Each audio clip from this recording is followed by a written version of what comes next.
বিশ্বকাপ বাছাইয়ের দল ঘোষণা ব্রাজিলের। সেপ্টেম্বর মাসে বিশ্বকাপ বাছাইয়ের দুটি ম্যাচ রয়েছে ব্রাজিলের। প্যারাগুয়ে এবং ইকুয়েডরের বিপক্ষে ওই দুই ম্যাচকে সামনে রেখে শুক্রবার ২৩ আগস্ট ২৩ সদস্যের দল ঘোষণা করেছে সেলেসাওরা।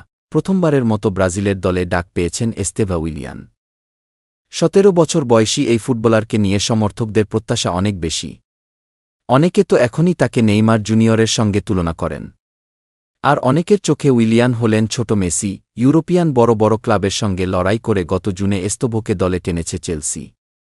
তবে ১৮ বছর পূর্ণ না হওয়ায় এখনই দলটিতে যোগ দিতে পারছেন না তিনি। আগামী মৌসুমে দলটির হয়ে মাঠে নামবেন তিনি। এস্তোভোর মতোই প্রথমবার দলে ডাক পেয়েছেন লুইস এহিক।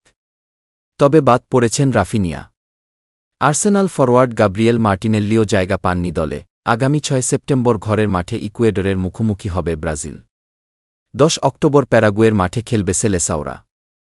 ইকুয়েডর ও প্যারাগুয়ের ম্যাচের জন্য ব্রাজিল দল: গোলরক্ষক Alisson, Ederson, Bento; defender Danilo, Yan Couto, Guilherme Arana, Wendell, Beraldo, Eder Militao, Gabriel Magalhaes, Marquinhos; midfielder Andre, Bruno Guimaraes, Gerson, Joao Gomes, Lucas Paqueta; forward Endrick, Estevao Willian, Luiz এহিক, Pedro, Rodrigo, Vinicius Junior, সাবিনিও।